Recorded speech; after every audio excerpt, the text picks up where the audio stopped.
Daniel, before that break, first I was asking, one, how and why we kept playing it long when it looked like it was a very fruitless venture, but we kept repeating and repeating. And you're asking some other thing about? I was asking about why we were taking long-range efforts, of course, long-range shots when statistics prove clearly that long-range shot success rate is under 10%. Look, it's simple. Yesterday, when we were doing the tactical analysis, we mentioned the Moroccan high line. So usually when you have to beat a high line, you play it into space. And you see that informs the decision of Milo to go for both Pencil and Kamal Dean, to use their pace up front to be able to exploit those spaces left behind by the Moroccan defense. So that made sense. I think he's tied two questions in one, and that's actually the reason why I think we're not necessarily able to exploit that, because of the decision making. First of all, the execution of some of the long balls were not the best. You could see the idea, but the execution was lacking, and there was a bit of a problem. So let me just head to the tactical board so you get exactly what I'm talking about in terms of... so let me start off with... You look at this chance from Pencil. I think that was our best opportunity in the game. That's Joseph Pencil's chance. If you go back a bit, you see it starts from a long ball. Yeah. That's a high line. You can tell the Moroccan high line. High line for Morocco. It's a long ball. It's a long ball for from Djikou. He goes long. He finds Kamal Dean. And that's part of the game plan. That is something that should have been happening with more accuracy. But unfortunately, our centre-back pair and, of course, Partey didn't have the best of games. Those long balls were not as accurate as possible. And that actually created our best opportunity of the game. It came to Pencil. And you see, these are things that head coaches plan. These are things that are drilled in. And these are things that, more often than not, you would score. This was a fantastic piece of skill from Pencil. It should have ended up in the back of the net. And it's just, the Moroccans just have the quality. Bono is one of the best goalkeepers in the world, one of the best in the La Liga, plays for Sevilla. Actually, I think he has the most clean sheets. And I think when you watch it from this angle, you see how good the save was. He's already on the move. He's already anticipated. If you look at Bono's starting position there, he's already anticipated where the ball is going. And he's able to get that flight and get that fingertip save. So that was an aspect of the game that, I repeat, was a bit, it should have happened more. Ghana should have been able to take more advantage of that, but unfortunately we're just not able to. Fen spoke about this decision making in the final third, and I'm just going to show you something that happened in the first half. This was Pencil's chance. It was a golden opportunity for the Black Stars earlier on in the first half. Look, it's one of those things where you just ask yourself, what if? Because it was something that should have happened for the Black Stars. Joseph Pencil, in the first half, had a golden opportunity, went past a couple of players, but unfortunately for him, he wasn't able to put the ball in the back of the net for the Black Stars. I do remember that particular incident. I think he had a really decent opportunity on the counter-attack. He's going. He's got, I think Kamal Dean was running right next to him. And, he just had to pick the pass, maybe make it a little bit early, maybe one more second early. And then and then when he raises his head to make the pass, he gives it straight into an opposition player. And sometimes those decision-making, and, yesterday, it is interesting because yesterday we highlighted that particular incident very much. How quick decision making is absolutely crucial in ensuring that we make use of the very few opportunities that we would get. If you're going to play on the counter attack, the decision making from your team, your players, has to be crisp. It has to be very well rehearsed. It has to be perfect. Because you're spending most of the time on the back foot. On the back foot. On that occasion when you break free. So when you break free, there has to be a pattern. I'm sure some of these you have to train it over and over again. Maybe make 2-on-5 training. 3-on-3 training, 2-on-2 training, 2-on-3 training. That's how it works. So put your 2 attackers up there and let them run at 5 defenders and see how you can find space. Because that is exactly how it works. Go and watch Jose Mourinho's Chelsea team in 2005, 2006. It's incredible. You need just 2 players and suddenly you're free. Yeah, so this is the opportunity I was talking about. Joseph Pencil's chance. This thing highlights 2 things. First of all, Milo's decision not to be over-attacking. And you could understand him. Before the game, we established that the Moroccans are better technically at the ball. They are a very attacking team. So you don't want to risk sending too many bodies forward in order for them to catch you on a counter-attack. So this happened. It was a 50-50 duel, which Andre Ayew won. He lays it on to Joseph Pinso. And look at Andre Ayew. He's retreating. You look at Jordan Ayew. He's not too eager to bump forward. You look at this is Baba Rahman, this is Baba Idrisu, this is Partey.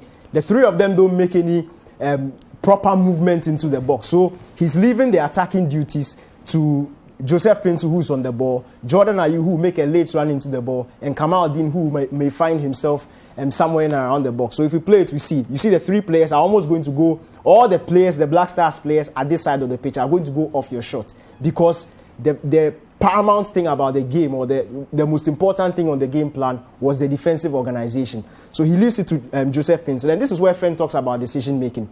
When Joseph Pinto picks the ball here on his weaker foot, there's something he could easily do. He could easily slip this pass to Kamal Dean. Easily slip this pass to Kamal Dean, because Jordan is making a good run. He slips it into Kamal Dean. Kamal Dean gets it into Jordan. The ball's in the back of the net. But he opts to go for the shot. And that's where some of these things will go against you. So you can tell there was a plan. The coach went through these things to make sure that there are enough players in there to be able to make a difference. But of course, some of the decision making was lacking. Now, Fent made a brilliant point earlier on about the importance of Andre Ayew in the game. Susu also made that point. Just let me highlight something very important. Now, this is what happened in the first half. This was Roman Saiz from a free kick early in the first half. Jordan Ayew, Andre Ayew is supposed to be marking Roman Saiz. Saiz gets on the end of the ball, and this could easily have been Morocco 1-0. Okay, so you've seen the threat of Roman Saiz in the box. Yeah. We know him from the Premier League with Wolves. I think he scored 3 or 4 goals this season already from set piece situations. So he's that good when it comes to scoring with his head. Now, this is a graphic that shows you Andre Ayew's touches in the opposition box. These 4 touches you see, these 4 touches you see are all defensive clearances. So that's what I was asking exactly. In Susu's stats, he won 5 out of 12. 4 of them were defensive clearances in Ghana's box. Unbelievable. 1-on-1 against Roman Saiz. So that was his job.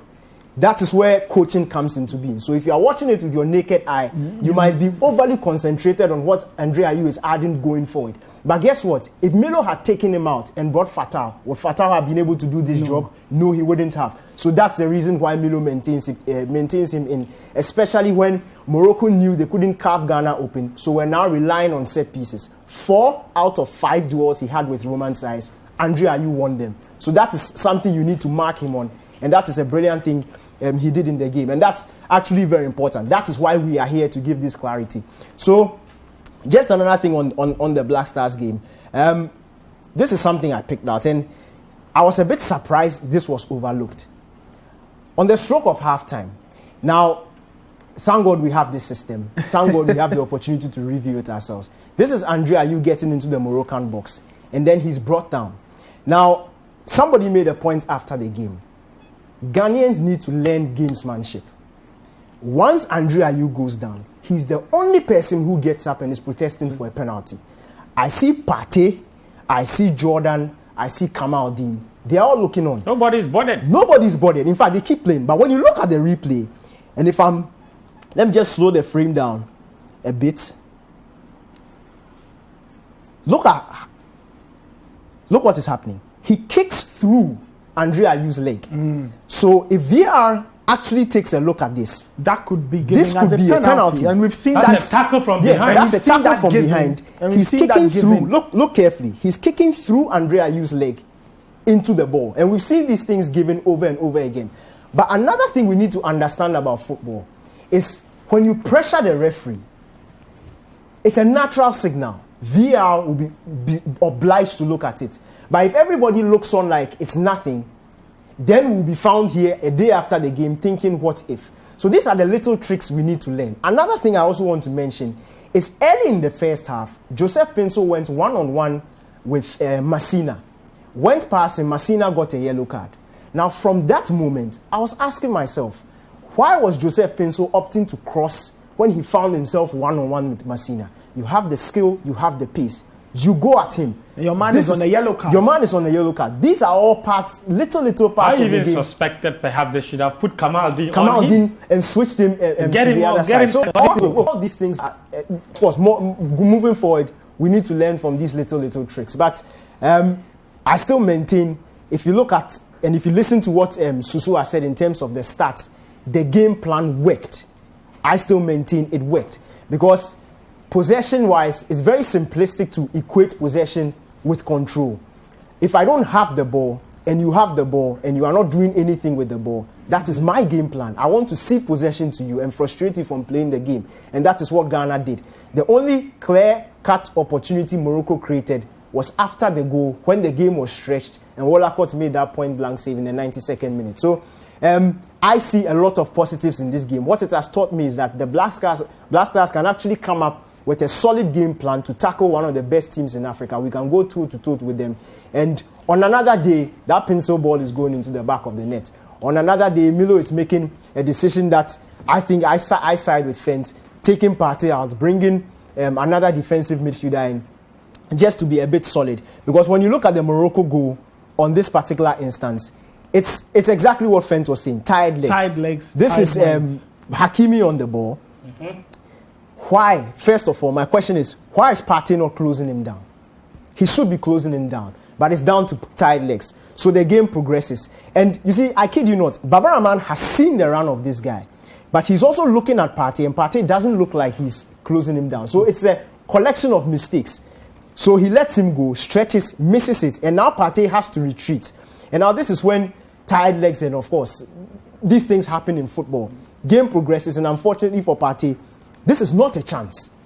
At this particular point in time, there are 4 Black Stars players surrounded the Moroccan player. This is when I expect Baba to be taking this guy, because there are 3 players with a guy on the ball. Baba Idrisu, who is pictured here, should be marking Boufal.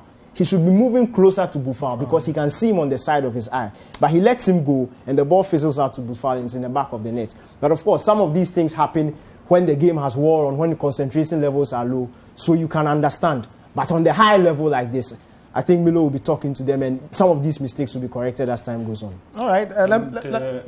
Just one quick one. It is worth also pointing out that Ghanaians are very inconsistent people. Why?